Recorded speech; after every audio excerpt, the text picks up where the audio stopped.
Welcome, traveler. Today I'm going to be talking about my reading journey as a fledgling author. So we're going to start from the beginning, where I go back to being a child. I really used to not like reading, and I found it difficult and not enjoyable at all. It was only much later that I discovered The Hobbit. A lot of people who fall into fantasy have always started with The Hobbit. I was one of those people, but reading always was difficult. And when I found The Hobbit, it really opened my eyes to the world of fantasy. So that's really where it began. Now, when I started writing at the age of 12, I didn't like the idea of reading because I also thought that it would influence my own writing. Sometimes I'd read something and it would skew my view. It would make big impressions on the way I would write. So I thought that I would write my novels and not read anything, which is ridiculous. Something that I found really interesting recently was I was part of a writers circle. It's called the London Bridge Writers. Really good. I love going there. Everybody gets to read out a passage and have a live criticism. And afterwards, I was talking to some people and someone else raised this, an adult, said, how do you get around not being influenced by what you read? Should you read? Should you not?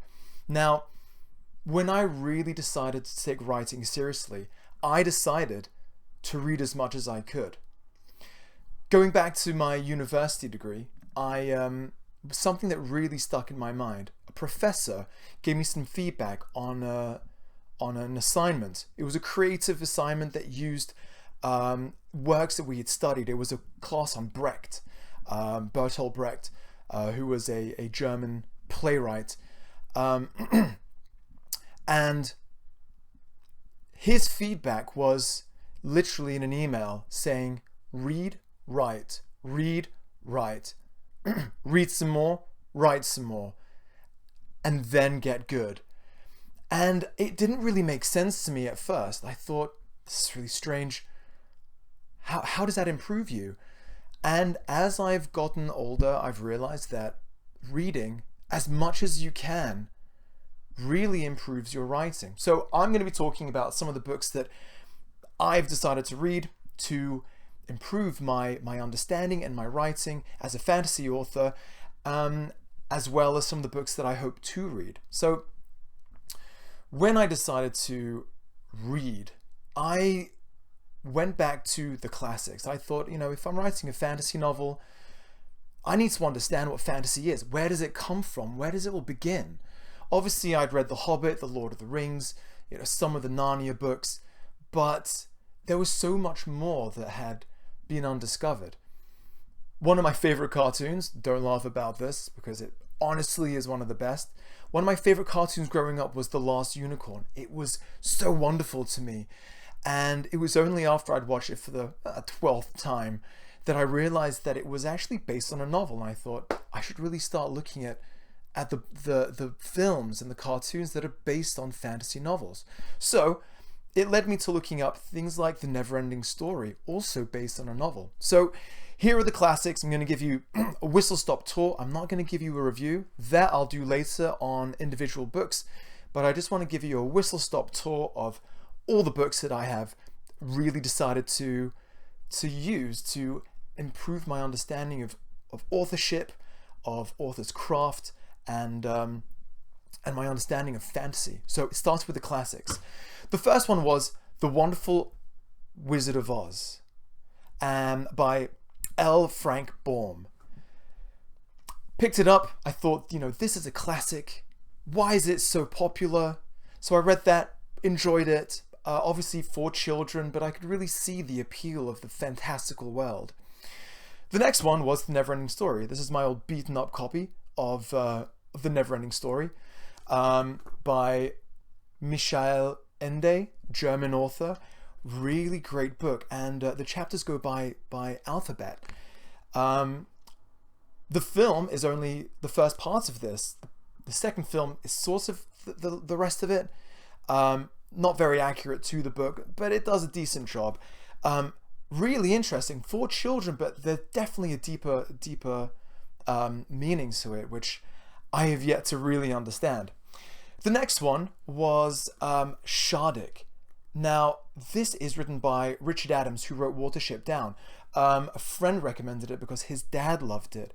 This really was awesome. Now, a lot of people consider Watership Down fantasy, some people don't, but it really is. Richard Adams creates these fantastical worlds, and this is really low, low tech, no magic, quite a brutal world that he creates, and it's just a wonderful story. So that was another one to add to the list.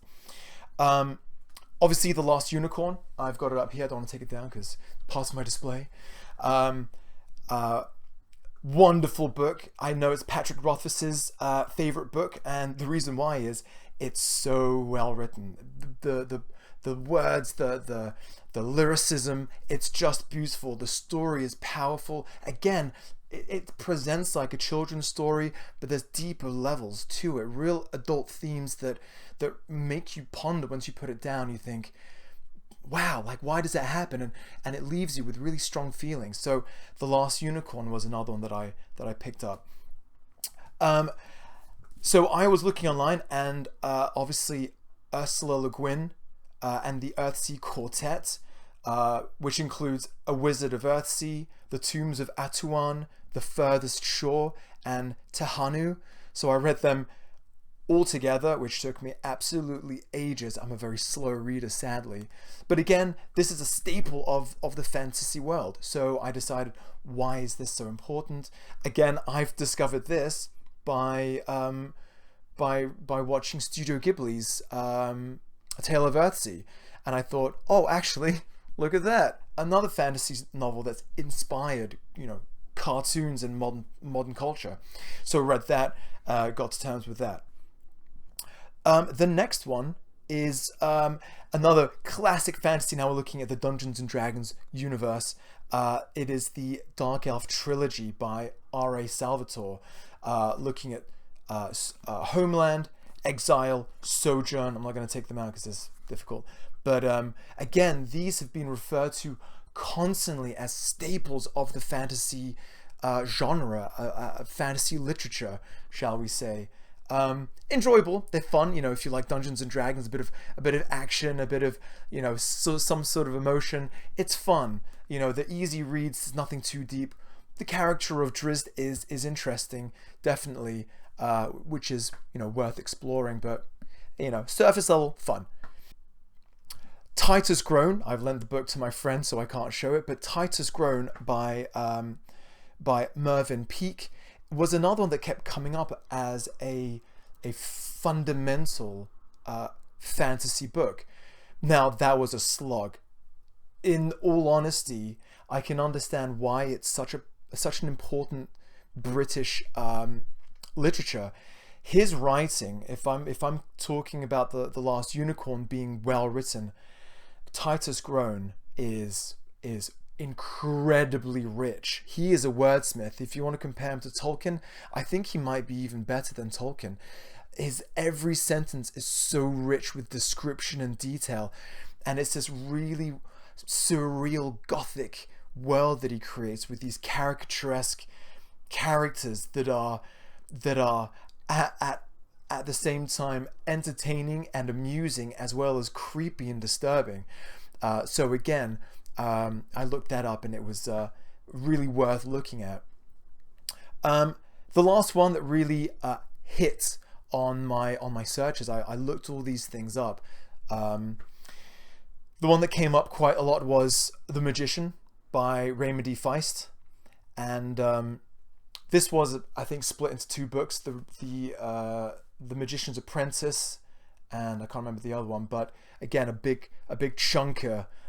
Old school fantasy, and again, I can really see why it sort of is considered a classic. It plays with multiple narratives, these sort of split narratives, these two friends who go on this adventure, but it really brings in this idea of other worlds invading and technologies that have been established I don't want to say too much, but these technologies that have been established without certain resources that we have in our world. So really interesting take on how entire worlds can thrive based on what they have available.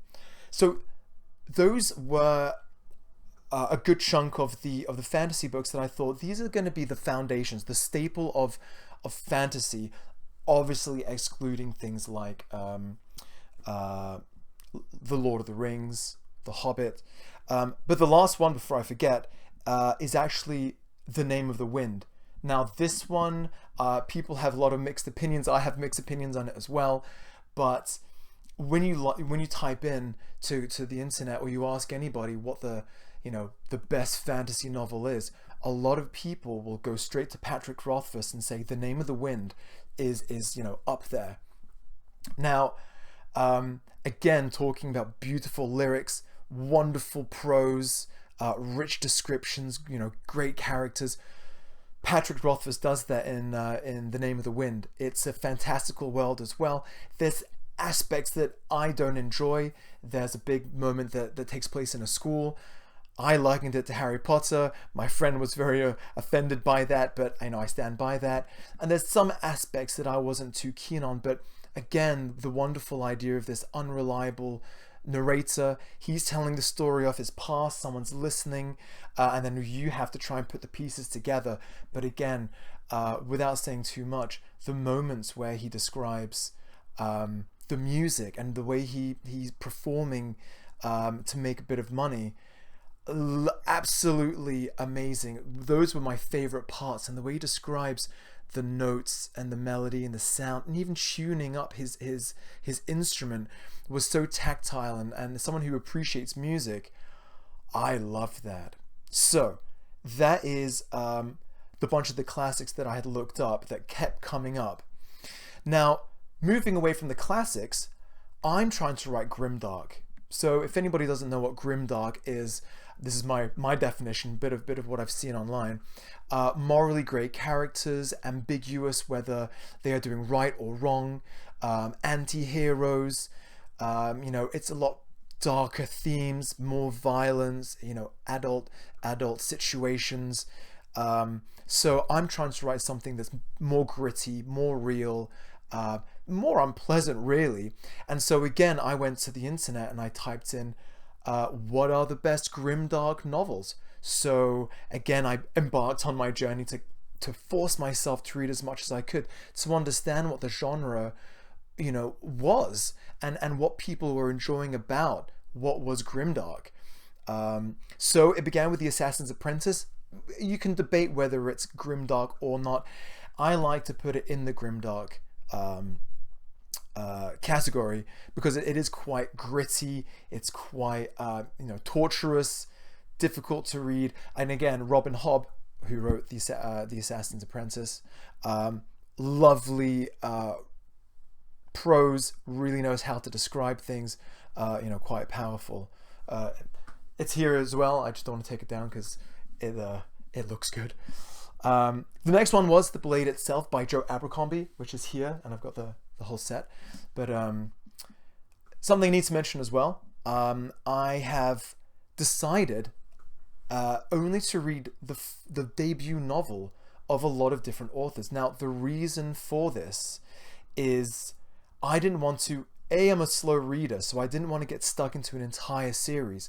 I've done this before with The Wheel of Time, where I've read the first 3 and it's a slog. Great fun.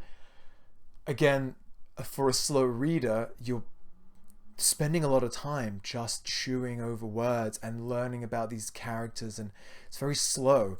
So something that I wanted to do as an author was to see as many styles of writers, to see as many world building. I wanted to see how quickly they could introduce their magic systems, their creatures, the currency, whatever it is, so that I could learn what to do, what not to do when I was introducing my world and my characters. So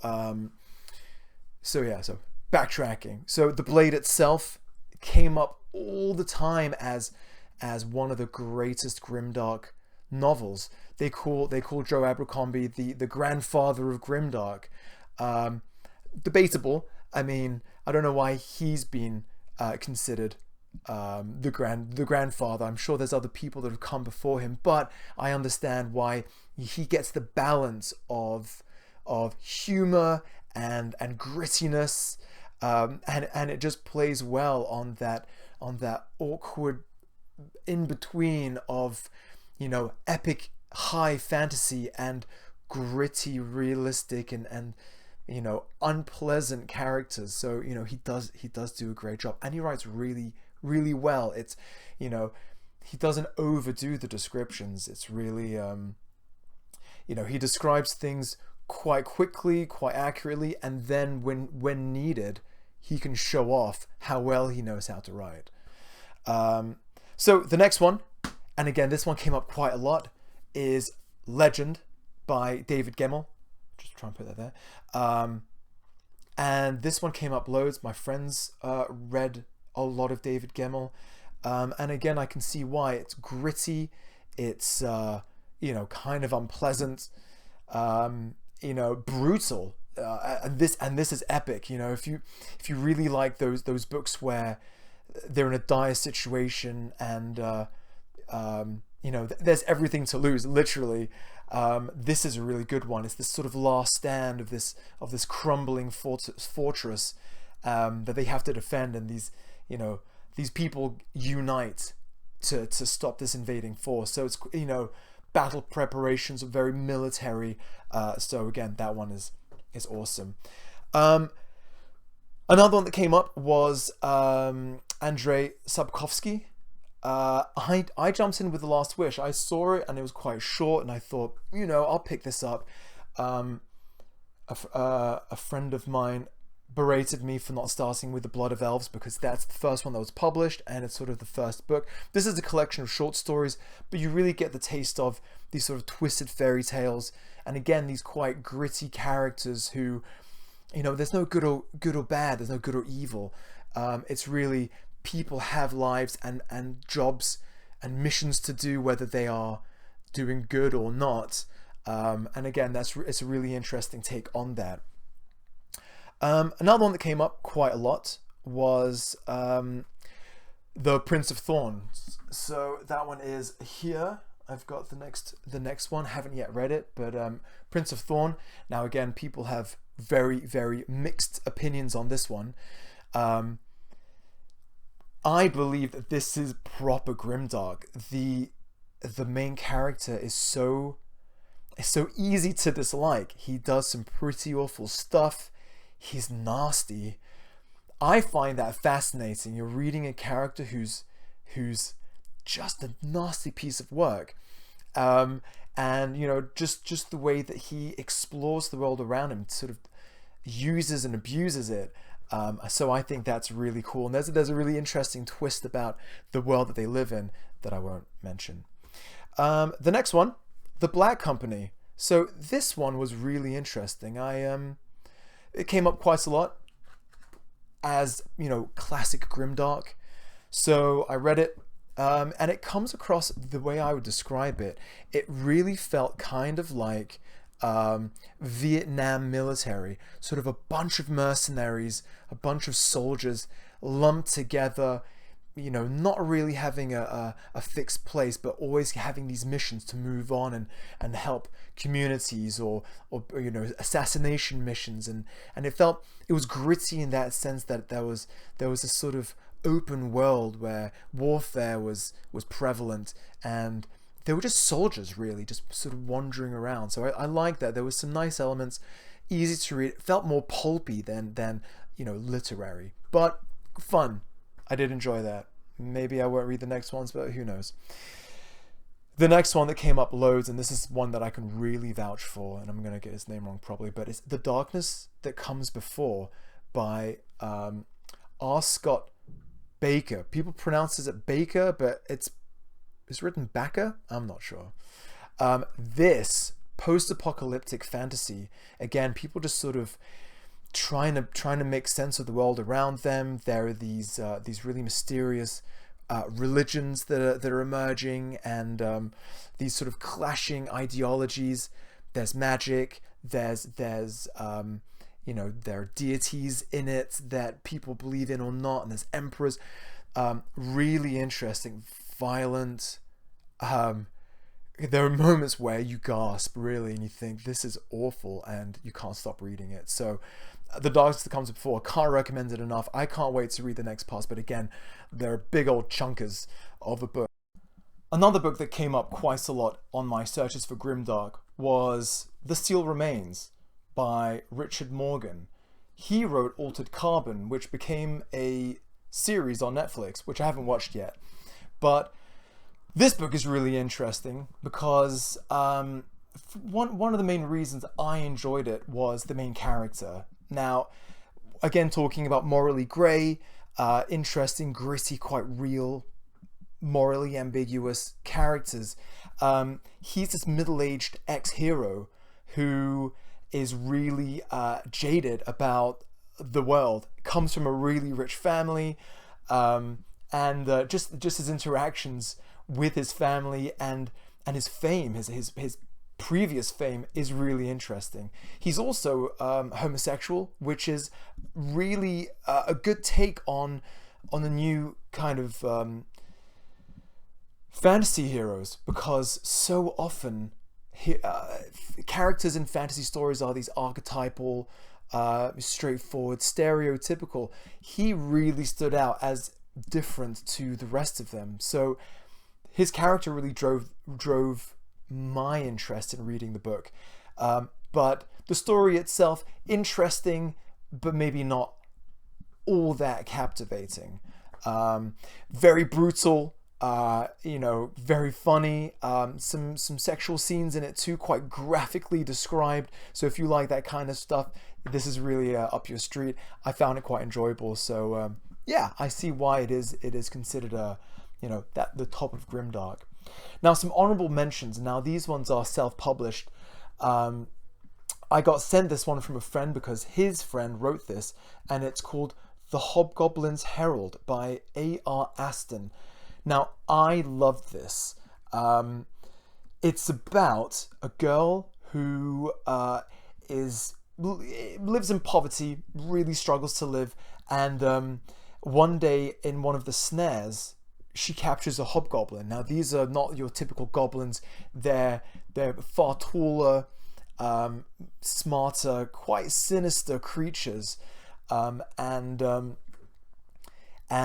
she sort of befriends this creature who convinces her to free him, and she escapes with him to live this crazy life with this goblin, this hobgoblin, and his friends. And it's really beautifully written too. You know, when they talk about self-published books, obviously there are lots of stuff out there that isn't polished. This one is beautifully written, so you know, I recommend it, and the second one too, which is also being republished I think this year. So if I do manage to get my hands on a copy, I'll show that, and I'll do a proper review about this. The other one that is you know, straight up Grimdark is a friend that I made on Facebook on one of the writing groups, and it's John Palladino with The Trials of Ashmount.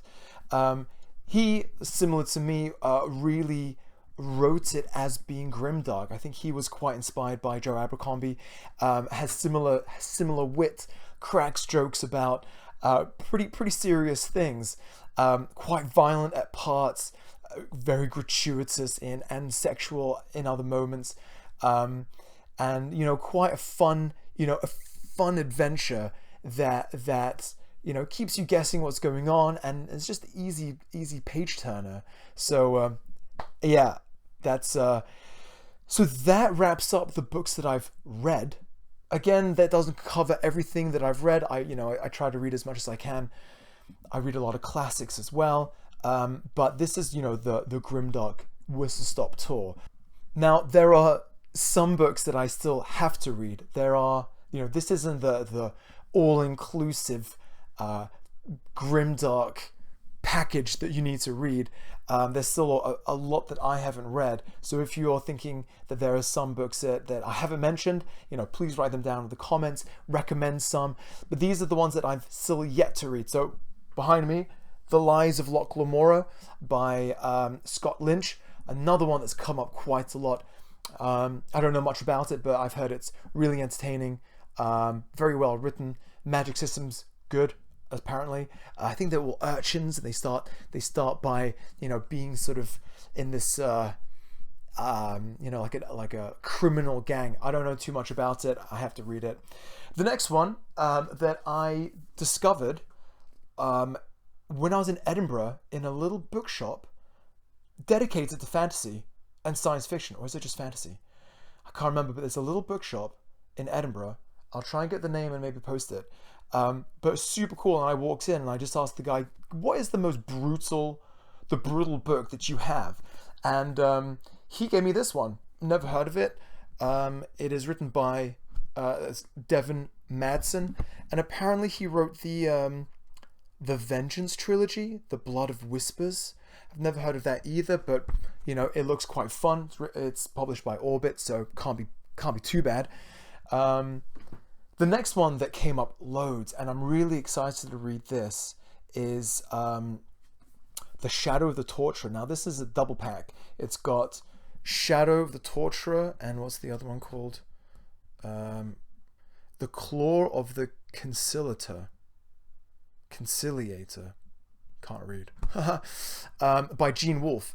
And again, it's meant to be quite brutal. I think literally he is a torturer, or he works for someone who's a torturer, and it just sounds dark and disgusting. So I can't wait to jump into that one. At some point as well, I'm going to jump into this. I'm not sure if it's completely grimdark, but The Painted Man by Peter V. Brett. Been recommended. I saw it. I picked it up. A lot of these I pick up secondhand as well. I order them online because I'm a cheapskate. So hey, this one, The Black Prism by Brent Weeks, found in a pub. Asked the owner if I could grab one, and she was like, yeah, come back and swap it with another book. I haven't done that yet, but I should. The magic system is meant to be really good in this one, about using colors and light. So that sounds really interesting. And again, morally grey characters as far as I know. The big one that I've been meaning to read, and I'm sure you guys will, why hasn't he mentioned it yet? Gardens of the Moon by Stephen Erickson. Now this one comes up loads, maybe as much as Joe Abercrombie, The Blade itself, and all that stuff. I've heard mixed reviews about it, about the narrative being confusing, and I get authors who throw you into a world where you're not sure what's going on, but I heard it's kind of too confusing to the point where people do often stop reading it. I'll read it at some point. Now, that is my whistle-stop tour of Grimdark. Now, the last part that I want to talk about is, because I'm such a slow reader, and the horrible thing about fantasy is that all of these authors are writing these massive things. Turns out I'm one of those idiots writing 20,000 words, and I'm still in the first book. Yay! So what I've decided is to make my life easier. I've created the system. It's silly, it hasn't worked so far very well, but I've created the system where I'm trying to read 4 kinds of books. The first one, obviously, some sort of fantasy. The other one is some sort of science fiction. I really don't read a lot of science fiction. The stuff I've read, I've enjoyed, but they're often a little shorter and really interesting, thought-provoking. I then also always want to try and read a classic. Now, I love the classics. I love Victorian writing. I like that old school writing. The use of vocabulary, sentence structure, I think is there's something nice about it. It's sort of cozy. So I always want to have literature on the go. And the last thing as well is always to have a comic book. I've only started recently getting into graphic novels. The other thing I decided to do was to especially this year on Goodreads, I've created I've set myself a goal of reading 10 books. Now, I've seen booktubers and tickboxers and whatever they're called, and they're like, I've read 98 books this year, or I don't know how they do it. You know, I know they listen to audiobooks at the same time and stuff. I just can't. So my way around this, so I've set myself a goal of 10. It's quite big for me. But I've decided to do it by size. So I've started with the thinnest books just so I can get through them. And I think this could be a really good way if you're one of those people like me who find it difficult to read, who you know, obviously you need to practice and get good. It's like a muscle. You get faster and faster and better at it. And there's certain books that the style will be faster to read. Some books are going to be a slog and you really have to, you know, deliberate over every sentence. But, you know, if you are one of those people, you know, have a series of short books. So I'm going to quickly flick through these. Maybe it's interesting, maybe it's not. But we're going to start from the thinnest one all the way to the thickest one. And this is not necessarily just fantasy. It's just a mix of random books that I've wanted to read that are not too long. The first one, The Art of War. Now, again, if you want to write fantasy, medieval and military fantasy, I think, you know, this is a no-brainer. 60 some pages, you know, lots of sort of big paragraphs, pretty simple. So that's one. The Outsider by Albert Camus. Again, picked it up. I thought, you know, it's a classic, should be pretty easy to read. This one I also found the Post Office by Charles Bukowski. He's meant to be really good. More of a modern literature, short, and you know, it's another one I can just tick off and say I've read.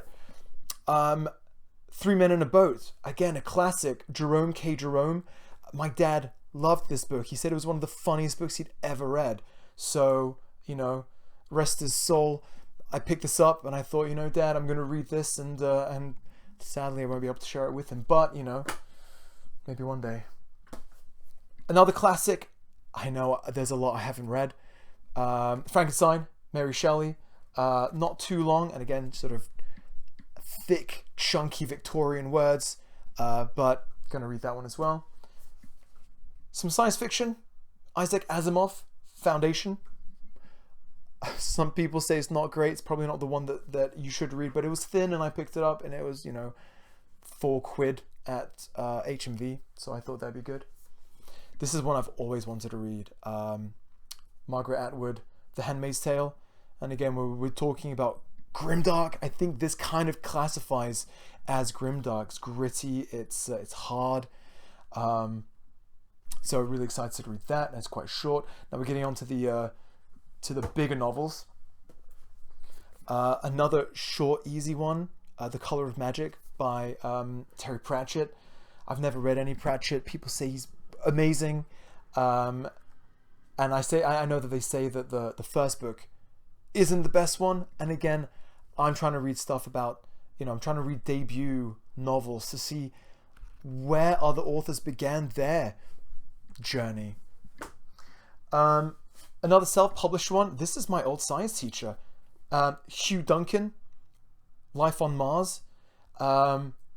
Again, very inspired by Terry Pratchett. He loves that kind of intelligent humor. So I'm going to read this one at some point.